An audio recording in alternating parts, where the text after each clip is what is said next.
যে মহল থেকে সুদীর্ঘ 400 বছর ভারতীয় উপমহাদেশ শাসন করেছে, তাজমহলের ঠিক পাশেই আছে মুঘল স্থাপত্যের দ্বিতীয় সেরা নিদর্শন, ভারতের ইতিহাসে প্রভাব বিস্তারকারী এক বিশাল স্থাপনা আগ্রা ফোর্ট।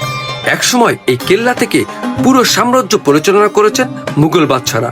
সম্রাট আকবর, জাহাঙ্গীর, শাহজাহান, আওরঙ্গজেবেরা শাসনকালে মুঘল সাম্রাজ্যের সোনালী দিনের সাক্ষী এই কেল্লা। আবার পুত্রের হাতে বন্দী হয়ে সম্রাট শাহজাহানের নির্মম পরিণতির ছাপ এখনো যেন দৃশ্যমান এই জমকালো প্রাসাদে।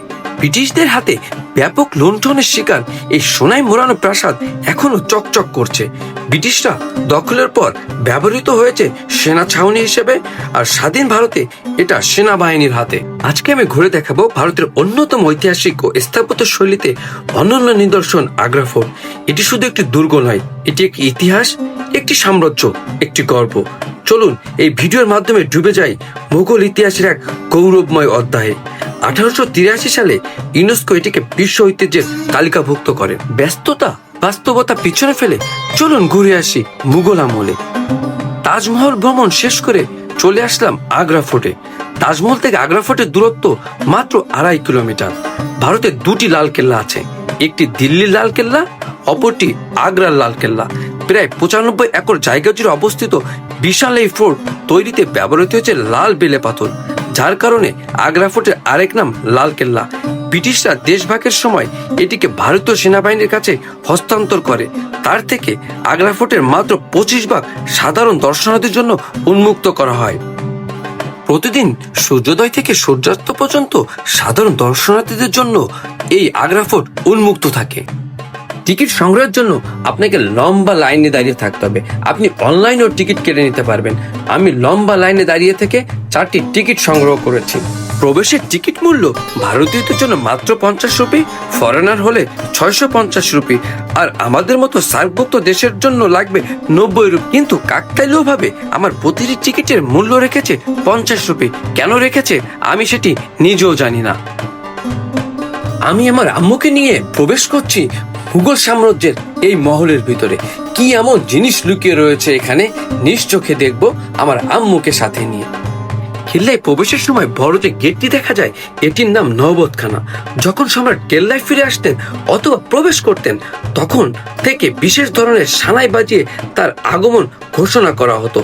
আর এরপর থেকে দ্বিতীয় যে গেটটি রয়েছে, এই গেটের উপর থেকে মেয়েরা ফুল ছিটিয়ে সম্রাটকে স্বাগত জানাতো, আর বাদ্যকরা নানান ধরনের বাদ্যযন্ত্র বাজাতো এবং সানাই বাজাতো। আমি আমার কল্পনা জগতে যে চিন্তা করলাম, যদি আমি সম্রাট হতো আমাকেও হয়তো এরকম উষ্ণ অভ্যর্থনা জানানো হতো। সামনে যে বিশাল মহলটি দেখছেন, এটির নাম জাহাঙ্গীর মহল। এখন আমরা চলে যাব জাহাঙ্গীর মহলের দিকে। আর এই সামনে যে বিশাল বাথটবটি দেখছেন, এটিতে জাহাঙ্গীরকে স্নান করানো হতো অথবা গোসল করানো হতো। জাহাঙ্গীরের যে মামা ছিল মান সিং, তিনি এই বাথটবটি জাহাঙ্গীরকে গিফট করেছিলেন।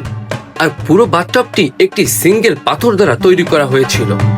মুঘল আর্কিটেকচারের বিষয়ে একটি গুরুত্বপূর্ণ তথ্য আপনাদের জানিয়ে দেই। মুঘল আর্কিটেকচারগুলো এমনভাবে তৈরি করা হয়েছিল যেখানে ইসলামিক এবং হিন্দু এই দুই ধরনের আর্কিটেকচারের মেলবন্ধন করা হয়েছিল। আপনারা সবাই জানেন সম্রাট আকবর বিয়ে করেছিলেন যোধাবাইকে, যিনি একজন রাজপুত রানী ছিলেন বা হিন্দু রানী ছিলেন। আবার সম্রাট আকবরের যে ছেলে ছিল সেলিম অর্থাৎ জাহাঙ্গীর, তিনিও একজন রাজপুত রানীকে বিয়ে করেছিলেন, যার নাম ছিল জাকাত হুসাইনি। আপনারা দেখতে পাচ্ছেন যেসব স্ট্রাকচার বানানো হয়েছে মূলত মুসলিম ও হিন্দু আর্কিটেকচারের সমন্বয়ে বানানো। আপনারা অনেকে জেনে থাকেন সম্রাট আকবর নিজে একটি আলাদা ধর্ম তৈরি করেছিলেন, যার নাম ছিল দিন-এ-ইলাহি। সম্রাট আকবর যখন জাহাঙ্গীরের জন্য এই মহলটি বানিয়েছিলেন, তিনি তার দিন-এ-ইলাহি ধর্মের নিদর্শন এই মহলের উপর তুলে ধরেছিলেন। সব ধর্মের সমন্বয়ে আকবর যে ধর্ম বানিয়েছিলেন তা মূলত বেশি দিন টিকে থাকেনি, কারণ এই ধর্মের সমর্থক তেমনভাবে কেউ ছিল না। সামনে এই যে কারুকাজ মহলটি দেখছেন, এটি হচ্ছে সম্রাট জাহাঙ্গীরের রং মহল। এর একদম উপরে ছাতার মতো যে ঘরটি, এটিতে বসতেন জাহাঙ্গীর এবং তার ঠিক নিচে বসতেন তার রানী এবং পাশে বসতেন দাসদাসীরা। আর মাঝে যে জায়গাটি রয়েছে, এখানে নর্তকীরা নাচ গান করতেন, অনেক সময় যাত্রা পালাও অনুষ্ঠিত হতো। আমরা এখন প্রবেশ করছি জাহাঙ্গীরের স্টাডি মহলে। দেয়ালের পাশে যে থাকগুলো দেখতে পাচ্ছি এখানে বই রাখা হতো, আর ছোট ছোট যে থাকগুলো রয়েছে এখানে রাখা হতো প্রদীপ, যার কারণে মহলটি পুরো আলোকিত হয়ে থাকতো। এইখানে বসে জাহাঙ্গীর পড়াশোনা করতেন, কারণ জাহাঙ্গীর পড়াশোনা করতে খুব বেশি ভালোবাসতেন। আর এইখানে হচ্ছে লেডিস সার্ভেন্ট রুম, অর্থাৎ তাদের বাড়িতে যারা কাজবাজ করতেন তারা এই এরিয়াটিতে থাকতেন। আমার আম্মু খুব মনোযোগ দিয়ে গাইডের কথা শুনছেন এবং কল্পনায় মুঘল সাম্রাজ্যে বারবার ফিরে যাচ্ছেন। আর আপনি যদি এখানে আসেন, আমি অবশ্যই বলবো একজন গাইড নিয়ে নেবেন, তাহলে আপনি অজানা অনেক রহস্য জানতে পারবেন, যেগুলো আপনি বই পুস্তকে বা কোনো ইউটিউব চ্যানেলে পাবেন না। এই গাইড লোকটি আমাদের আগ্রা ফোর্টের প্রতিটি কোনায় কোনায় যে ইতিহাস লুকিয়ে রয়েছে তা বিস্তারিতভাবে তুলে ধরছেন। এই মুহূর্তে আমরা রয়েছি জাহাঙ্গীরের শোবার ঘরে। এই ঘরের উপরে রয়েছে একটি পানির ট্যাঙ্ক। আপনি জানলে অবাক হবেন তৎকালীন সময়ে কি প্রযুক্তির মাধ্যমে এই ঘরটিকে প্রাকৃতিকভাবে ঠান্ডা বা গরম করা হতো। এই রুমের চারপাশে যে দেয়াল রয়েছে, দেয়ালের মাঝখানে রয়েছে ফাঁকা জায়গা, আর রুমের উপরে যে পানির ট্যাঙ্কটি রয়েছে সেই ট্যাঙ্ক দিয়ে এই দেয়ালের মাঝে পানি সরবরাহ করা হতো। গরমের সময় ঠান্ডা পানি সরবরাহ করে রুমটিকে ঠান্ডা করা হতো এবং শীতের সময় গরম পানি সরবরাহ করে রুমটিকে গরম করা হতো। তৎকালীন সময়ে কি প্রযুক্তির মাধ্যমে এই রুমকে প্রাকৃতিক এয়ার কন্ডিশন করেছে, সত্যি এটি খুবই ভাবার বিষয়। এই বৃদ্ধ গাইড লোকটি আমাদের বলছে এই দেয়ালে কথা বললে অন্য দেয়ালে নাকি কান পাতলে শোনা যায়, অর্থাৎ এক দেয়ালে যদি আমি কথা বলি, পাশের দেয়ালে যদি আমি কান রাখি, সেই কথা আমার কানে গিয়ে আবার শুনতে পাবো। কি অদ্ভুত একটি ব্যাপার! এই বিষয়টি জানতে আমার ছোট বোন রয়েব সেও পরীক্ষা করেছে এবং আমি নিজে গিয়েও দেয়ালে কথা বলেছি। আসলে সত্যি আমি যেই কথাটি বলেছি ঠিক সেই কথাটি রিপিট হয়ে আমার কানে এসে বাড়ি খেয়েছে। আগ্রা ফোর্টের জানালা থেকে যখন তাজমহল দেখলাম তখন একটা জিনিস উপলব্ধি করলাম, জীবন ক্ষণিকের হলেও কর্ম দ্বারা বেঁচে থাকা যায় সারা জীবন। সম্রাট শাহজাহান মুমতাজের উদ্দেশ্যে এমন একটি মহল তৈরি করেছেন যেটি পৃথিবী কিয়ামত পর্যন্ত মানুষ যুগে যুগে মনে রাখবে। ঘুরতে ঘুরতে আমরা চলে এসেছি মোগল বাদশাদের রান্নাঘরে, যেখান থেকে মোগল সম্রাটদের জন্য রাজকীয় খাবার দাবার তৈরি করা হতো। রান্না বান্না সেরে এই গেট দিয়েই দাস দাসীরা আসা যাওয়া করতেন। এখানে মোগল সাম্রাজ্যের এক দারুণ আর্কিটেকচার দেখাবো। এই যে জানালাটি দেখতে পাচ্ছেন এখান থেকে ফাঁকা, কিন্তু মজার ব্যাপার হলো ওই জানালাটা যখন আমরা বাইরে থেকে দেখব তখন কিন্তু কিছুই দেখা যাবে না। আপনারা আমার সাথেই থাকুন, দেখতে পাবেন। এখন ভালো করে লক্ষ্য করেন, জানালাটা বাইরে থেকে দেখে মনে হচ্ছে বন্ধ করা, কিন্তু ভেতর থেকে দেখলে মনে হয় খোলা। আর এখান থেকে খুব সুন্দর ঠান্ডা হাওয়া বইতে থাকে, যাতে করে এই মহলটি ঠান্ডা থাকে, কারণ তখনকার দিনে ইলেকট্রিসিটি ছিল না। কি দারুণ একটি ব্যাপার! হঠাৎ করে দেখলে নিজের চোখকেও অবিশ্বাস মনে হবে। বিষয়টি যখন আমি গাইড আমাকে বুঝিয়ে দিলেন তখন আমি বুঝতে পারলাম, প্রথমে আমিও কিছুই বুঝতে পারিনি। সামনে যে মহলটি দেখছেন এটি সম্রাট শাহজাহানের বড় মেয়ে জাহানারা বেগমের। শাহজাহান তার মেয়ে জাহানারাকে অনেক ভালোবাসতেন। মহলের উপরে সোনালী রঙের যেই স্থাপনাটি দেখছেন এটি শাহজাহান তৈরি করেছিলেন সম্পূর্ণ সোনা দ্বারা। পরবর্তীকালে এই স্বর্ণ চুরি হয়ে গেলে তার পরিবর্তে এটিকে সোনালী রং করে দেওয়া হয়। মুঘল আমলে জাহানারার মতো শিক্ষিত আর ক্ষমতাসীন নারী খুব কম ছিলেন। জাহানারা ও রওশনারা কারোই বিবাহ হয়নি। জাহানারাকে পাহারা দেওয়ার জন্য রাখা হয়েছিল হিজরা সৈনিক, কারণ তৎকালীন মুঘল সাম্রাজ্যের সময় নারীদের সুরক্ষার জন্য পুরুষ সৈন্য রাখার কোনো বিধান ছিল না। ঘুরতে ঘুরতে চলে আসলাম সম্রাট শাহজাহানের বাসভবনে। এই ভবনটির নাম খাসমহল।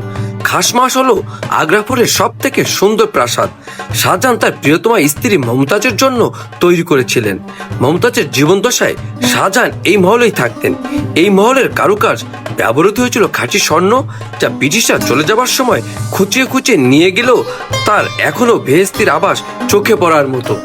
নিজের পিতা সম্রাট শাহজাহানের বিরুদ্ধে গিয়ে আওরঙ্গজেব বিদ্রোহ করেছিলেন এবং সেই বিদ্রোহে আওরঙ্গজেব মুঘল সাম্রাজ্যের লাগাম নিজের হাতে টেনে ধরেন, বন্দী করেন নিজের জন্মদাতা পিতাকে। এই খাস মহলেই টানা 8 বছর বন্দী ছিলেন হতভাগ্য সম্রাট শাহজাহান। বন্দী অবস্থায় এই ঘরের জানালা দিয়ে নিজের প্রিয়তমা স্ত্রী মমতাজ বেগমের সমাধির দিকে তাকিয়ে সময় কাটাতেন। ধীরে ধীরে শাহজাহান অসুস্থ হতে শুরু করে এবং আস্তে আস্তে চোখের জ্যোতি কমতে থাকে। তখন তিনি বড় একটি হীরার মাধ্যমে এবং আয়নার মাধ্যমে নিজের প্রিয়তমা স্ত্রীর সমাধি তাজমহলের দিকে তাকিয়ে থাকতেন। সম্রাট শাহজাহান যখন অসুস্থ হতে শুরু করেন, তখন তার প্রাণপ্রিয় কন্যা জাহানারা বেগম সম্রাট শাহজাহানের দেখাশোনা শুরু করেন। এই খাসমহলে একটি গোপন সুড়ঙ্গ ছিল, যেটি দিয়ে নদীপথে তাজমহলে যাওয়া যেত। সম্রাট শাহজাহান তার প্রিয়তমা স্ত্রীকে এতটাই ভালোবাসতেন যে তিনি মাঝে মাঝে এই গোপন সুড়ঙ্গ দিয়ে নদীপথ হয়ে তাজমহলে চলে যেতেন এবং তার প্রিয়তমা স্ত্রী মমতাজ বেগমের কবরের পাশে কিছুটা সময় বসে থাকতেন এবং আবার ফিরে চলে আসতেন। লোকমুখে একটি কথা প্রচলিত আসে যে শাহজাহান যখন মারা যান, তখন তার প্রাণপ্রিয় কন্যা জাহানারা এই সুড়ঙ্গ পথ দিয়েই তার মৃতদেহকে তাজমহলে নিয়ে যান এবং মমতাজ এর পাশে তাকে সমাহিত করেন। সম্রাট আকবর কেল্লায় যেসব কাজ করিয়েছিলেন তার বেশিরভাগই ছিল লাল পাথরের, কিন্তু শাহজাহান যেসব স্থাপত্য নির্মাণ করেছিলেন তার বেশিরভাগই ছিল সাদা পাথরের তৈরি। আর এই খাসমহলের ঠিক পাশেই ছিল শৌচালয়, যা সম্রাট শাহজাহানের জন্য বিশেষভাবে বানানো হয়েছিল এবং এটি সম্রাট শাহজাহান এবং মমতাজ ব্যবহার করতেন। লোহার খাঁচার ভিতরে যে একটি ঘর দেখতে পাচ্ছেন, এটি হচ্ছে মুঘল সাম্রাজ্যের অন্যতম একটি নিদর্শন। এইখানে মুঘল সাম্রাজ্যের যারা রানী ছিলেন বা রাজকুমারীরা ছিলেন, তারা এখানে গোসল করতেন। এই জায়গাটি বিশেষভাবে সংরক্ষিত করে রাখা হয়েছে। ভিতরে প্রবেশ নিষেধ, শুধু বাইরে থেকেই দেখে চলে আসতে হবে। এই সেই মিনা মসজিদ, যেই মসজিদে সম্রাট শাহজাহান বন্দী থাকা অবস্থায় এসে নামাজ পড়তেন। মূলত এই মসজিদে এই শাহী পরিবারের সদস্যরা নামাজ পড়তে পারতেন। এটি সর্বসাধারণের জন্য উন্মুক্ত ছিল না। সামনে যে সাজানো গোছানো বাগানটি দেখছেন, এটি হচ্ছে আঙ্গুরিবাগ বাগান। এই আঙ্গুরিবাগ বাগানে আঙ্গুর চাষ করা হতো, আর এই আঙ্গুরের রস থেকে সোনা তৈরি করা হতো, যা সম্রাট শাহজাহান, সম্রাট বাবর বা সম্রাট হুমায়ুন এরা এই সোনা খেতেন। এই মুহূর্তে আমি চলে এসেছি এই আগ্রা ফোর্টের অন্যতম একটি জায়গা, যেটিকে দেওয়ানি আম বলা হয়। এই দেওয়ানি আম ছিল সেই স্থান যেখানে মুঘল সম্রাট সাধারণ প্রজাদের কাছ থেকে আবেদন গ্রহণ করতেন এবং বিচার দিতেন। প্রতিদিন হাজার হাজার মানুষ এখানে আসতেন, তাদের সমস্যা ও অভিযোগ জানাতেন। সামনে উঁচু যে জায়গাটি দেখছেন, ওইখানে সম্রাট বসে থাকতেন। আর এই নিচে যে পাথরটি দেখছেন, এখানে মন্ত্রীরা আসতেন, রাজার সাথে পরামর্শ করতেন কিভাবে রাজ্য পরিচালনা করা যায় সে সম্বন্ধে রাজাকে তথ্য দিতেন, অথবা রাজা তাদের সাথে পরামর্শ করতেন এবং বিচারিক কার্যকলাপে কিভাবে হবে মন্ত্রীদের সাথে সে বিষয়ে আলাপ সেরে নিতেন। সম্রাট শাহজাহান এখানেই বসতেন একটি উঁচু মার্বেল প্ল্যাটফর্মে, যেটি ছিল সোনালী কারুকাজযুক্ত। ধারণা করা হয় এটি ছিল সেই স্থান যেখানে প্রাথমিক অবস্থায় ময়ূর সিংহাসন স্থাপিত ছিল, যেটি পরে দিল্লির লাল কেল্লায় স্থানান্তরিত হয়। দেওয়ানি আমে অসাধারণ অপটিক্যাল ইলিউশন রয়েছে। যেমন ধরেন, দেওয়ানি আমে যে সমস্ত পিলারগুলো রয়েছে তা গেট থেকে দেখলে একদম সোজাসুজি মনে হয়, অর্থাৎ রাজা যখন ওখানে বসে কথা বলেন আর সাধারণ জনগণ বা মন্ত্রী পরিষদ যখন আশপাশ থেকে চলে যান, তারা যেন সরাসরি রাজাকে দেখতে পারেন, কোনো পিলারের মাধ্যমে যেন রাজা বাধাগ্রস্ত না হয়। এটি খুবই নিখুঁত ডিজাইনের মাধ্যমে তৈরি করা হয়েছে। দেওয়ানি আমের স্থাপত্য এমনভাবে নির্মিত যে সম্রাট যখন কথা বলতেন তা পরিষ্কারভাবে অনেক দূর থেকে শোনা যেত।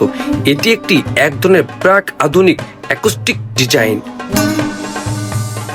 ঘুরতে ঘুরতে চলে এসেছি সম্রাট শাহজাহানের হাতে নির্মিত নাগিনা মসজিদে। এই মসজিদটি এখানে যারা সর্বসাধারণ কাজ করতেন তাদের নামাজের জন্য করা হয়েছিল, কারণ শাহী পরিবারের সদস্যের জন্য তো মিনা মসজিদ ছিল, আর এখানে সর্বসাধারণের নামাজের জন্য সম্রাট শাহজাহান এই মসজিদটি তৈরি করেন। বর্তমানে এখানে নামাজ পড়া হয় না, কিন্তু কেউ যদি ভিতরে যেতে চায় তাকে বাইরে জুতা রেখে মসজিদটি পরিদর্শন করে আসতে পারবেন। সামনে যে সুন্দর মহলটি দেখছেন এটির নাম দেওয়ানি খাস, অর্থাৎ সমস্ত খাস মেহমানরা এখানে থাকতেন। যদি সংক্ষেপে বলি, মন্ত্রী পরিষদ, রাজা বাদশাহ, তাদের আত্মীয় স্বজন এই দেওয়ানি খাসের ভিতরে বসতেন এবং রাজকীয় কার্যকলাপ পরিচালনা করতেন। প্রচন্ড গরমের সময় তারা ভিতরে বসতেন, আর শীতের সময় এই সামনে যে ফাঁকা জায়গাটি দেখছেন তারা এখানে রোদে বসে তাদের কার্যকলাপ সম্পাদন করতেন। সামনে যে সুন্দর কালো পাথরটি দেখছেন, এই পাথরে বসে সম্রাট জাহাঙ্গীর তার শাসন ব্যবস্থা পরিচালনা করতেন। পরবর্তীতে সম্রাট শাহজাহান এই পাথরটি সরিয়ে ফেলেন এবং এখানে তিনি নিয়ে আসেন ময়ূর সিংহাসন।